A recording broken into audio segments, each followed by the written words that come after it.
Assalamualaikum warahmatullahi wabarakatuh. Kebetulan hari ini kami akan membuat sosialisasi tentang bantuan PKH ya Bu.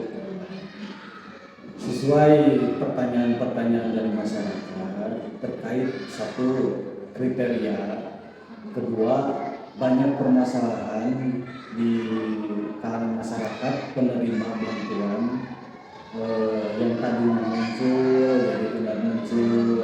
Jadi tolong minta dijelaskan ke publik langsung supaya banyak yang mengetahui secara rapat seperti kayak gini mah Bu. Jadi sebagian orang gitu yang mengetahuinya, coba kita ekspos untuk bentuk supaya masyarakat yang di luar sana mengetahui secara detail jelas program PKH, baik PKH ataupun BPNT. Monggo. Ya, alhamdulillah tadi sudah dilaksanakan sudah dari kemarin ya, mulai dari kelompok yang ada di dusun 1. Tadi kebetulan sudah dusun 3 pertemuan secara rutin membahas tentang informasi bantuan sosial. Salah satunya yang dibahas yang tadi kita pertemuan juga permasalahan yang terjadi ada yang tadinya menerima bantuan sekarang menjadi terhenti bantuannya setelah dilakukan cek data melalui CNG ya, dimana warga bisa melakukan cek data itu satu ke desa melalui operator CNG, kemudian kedua bisa ke pendamping sosial di kecamatan. Kalau di desa Sanjang kebetulan saya sebagai pendamping sosialnya, beberapa warga yang melakukan cek bansos mengenai bantuan sosial yang terhenti baik itu PKH dan BPNT itu diakibatkan beberapa aturan terkena ke dalam beberapa aturan.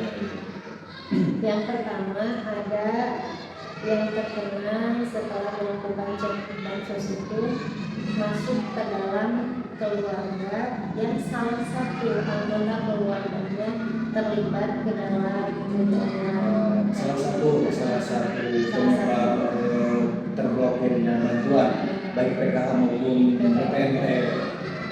Tadi juga kan ada yang terlibat. Tadi terakhir kita cek bantuan sosialnya mencair, ternyata ada salah satu nih yang terlibat di dalam judi online yang terdetek oleh PPAPK. Kemudian tidak cairnya itu dikarenakan ada juga yang masuk ke dalam peningkatan kesejahteraan ekonomi. Nah, kalau yang keterangannya seperti itu di CNG-nya, itu penyebabnya adalah KPM tersebut memiliki cicilan. Oh, termasuk cicilan ke bank ya. Iya. Macam-macam itu jumlahnya, mulai dari 15 juta ya, hasil dari lapangan pengaduan 15 juta, 20 juta masuk ke dalam peningkatan kesejahteraan ekonomi. Berhenti juga bantuannya. Terus ada lagi yang desilnya pindah. Desil dari kan di data itu yang kita gunakan sekarang di Kemensos desil 1 sampai 5 untuk sasaran penerima bantuan sosial. Nah, desil itu merupakan salah satu klasifikasi lah tingkat kesejahteraannya sosial ekonominya masyarakat. Itu berdasarkan hasil di lapangan. Itu berdasarkan survei dari BPS kalau desil. Jadi kan BPS yang melakukan survei, kemudian terbitlah itu yang namanya data kriminal sosial ekonomi nasional, dan yang sekarang digunakan oleh Kemensos adalah data tersebut. Nah, klasifikasinya kan ada warga itu yang masuk ke desil 1, desil 2, 3, 4, 5, 6 sampai 10. Nah, kalau saya coba ngecek di DPC masuk ke desil 6 sampai 10. Nah, maka otomatis kalau yang desilnya 6-10 dari yang tadinya misalnya dia dapat bantuan, pas dicek sekarang 6-10 otomatis nggak akan dapat bantuan lagi. Nah, pindah desil itu juga beberapa sebab ya, dikarenakan yang pertama bisa karena memiliki aset ya, misalnya rumahnya sudah bagus, misalnya berdasarkan survei dari BPS-nya.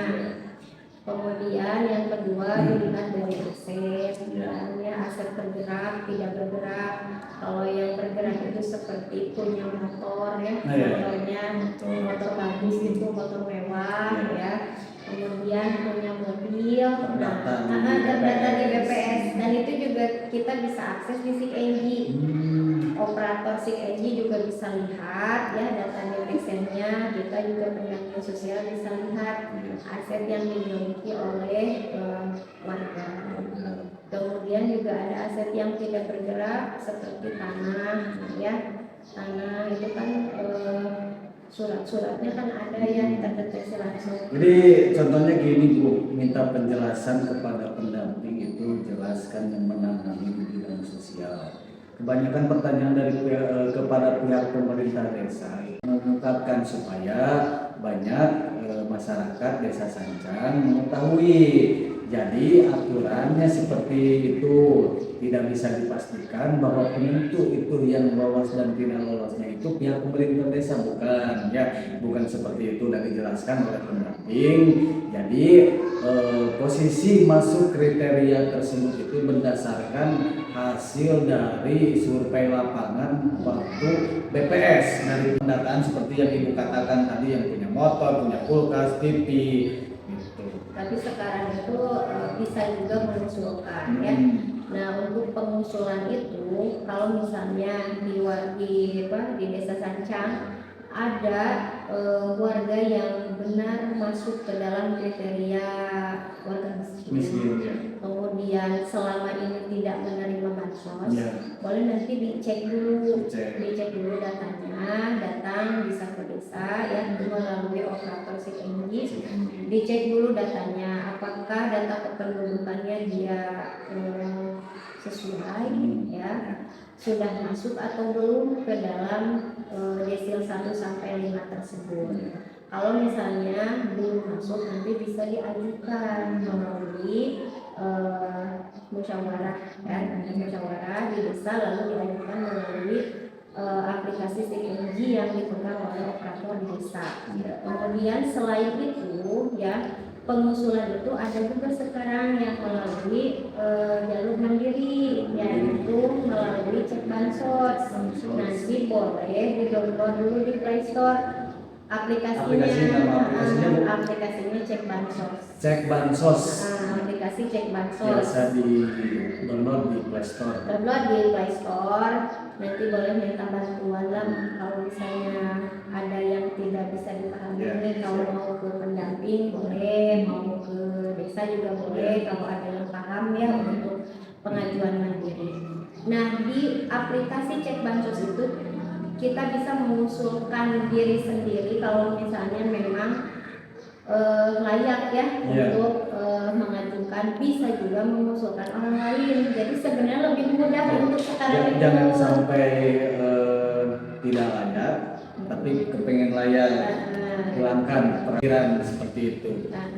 Jadi buat membangun desa itu salah satu program pemerintah, baik dari sosial, yang jelas itu peruntukannya harus berdasarkan kriteria yang dianjurkan seperti itu. Jadi kalau udah diusulkan kan, nah itu datanya ke pusat.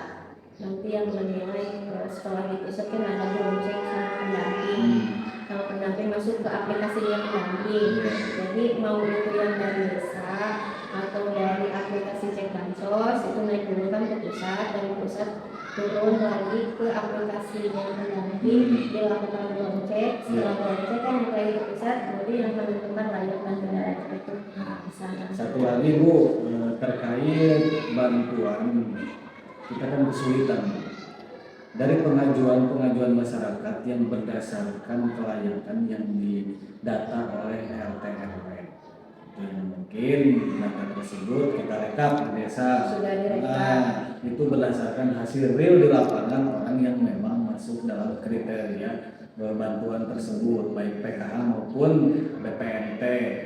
Nah, kebanyakan dari tahun kemarin juga yang keluar bantuan itu tidak sesuai. Bagaimana nih tanggapan Ibu selaku pendamping? Barangkali ada yang mau disampaikan kepada pihak masyarakat Desa Sancang supaya lebih mengetahui gitu.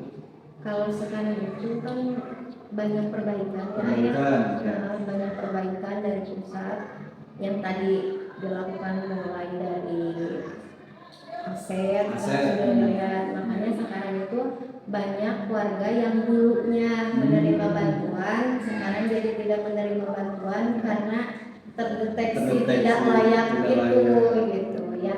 Insya Allah kedepannya akan terus menerus ya dievaluasi oleh pusat, dan yang diharapkan yang menerima bantuan sosial itu yang memang benar-benar layak. Amin. Apalagi kedepannya ya ada rencana pembatasan untuk penerima bantuan sosial. Jadi tidak akan selamanya menerima bansos, dibatasi 5. Kalau yang sudah 5 sampai 10 tahun menerima bansos itu, maka bansosnya akan diberhentikan dan diarahkan ke bantuan pemberdayaan.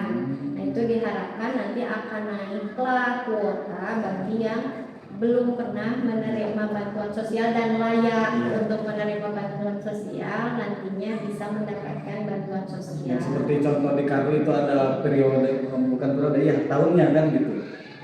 Masa KKS-nya bukan. Jadi langsung dari pusat. Buat masyarakat Desa Sancang, setelah mendengarkan penjelasan dari pendamping, mudah-mudahan apa yang dikatakan berdasarkan aturan dan informasi dari pihak dinas sosial baik kabupaten ataupun provinsi, mudah-mudahan apa yang diajukan oleh pihak pemerintah desa yang dari RT RW pengajuan mudah-mudahan terrealisasi sesuai dengan real kenyataan.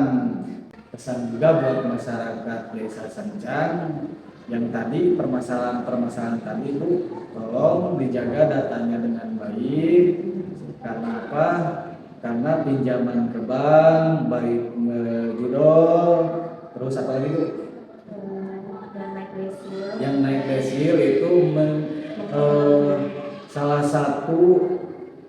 satu menentukan itu dapat bantuan dan tidaknya. Sayangkan kalau udah dapat bantuan terus terlibat di 3 kategori tersebut jadi hangus gitu. Sekarang itu lagi proses perbaikan terus ya. Nanti juga kan di tahun 2026 BPS akan ada lagi survei. Jadi nanti yang bertugas dari BPS diharapkan ya datanya itu akurat ya, karena itu yang akan menjadi data yang dipergunakan oleh pemerintah ya, khususnya untuk program-program yang dari pusat langsung ya. Jadi cikal bakalnya KPM itu dari sana. Mudah-mudahan nanti yang surveinya bisa bekerja dengan baik, kemudian menghasilkan data yang akurat supaya permasalahan-permasalahan di masa lalu yang pernah terjadi tidak terjadi lagi di masa yang akan datang. Ya, cukup jelas penjelasan dari pendamping untuk seluruh warga masyarakat Desa Sancang, mudah-mudahan dipahami ya. Terima kasih Bu Rani telah menjelaskan di media sosial.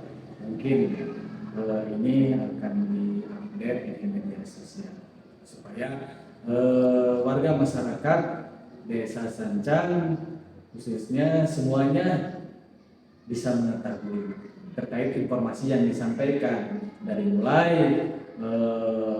kriteria penerima bantuan PKH, bantuan BPNT, ataupun aturan-aturan yang disampaikan berdasarkan dari pusat. Mungkin cukup sekian yang bisa disampaikan, mudah-mudahan bermanfaat untuk seluruh masyarakat Desa Sancang khususnya. Mudah-mudahan dapat dipahami. Wabillahi taufiq wal hidayah. Wassalamualaikum warahmatullahi wabarakatuh. Hatur nuhun.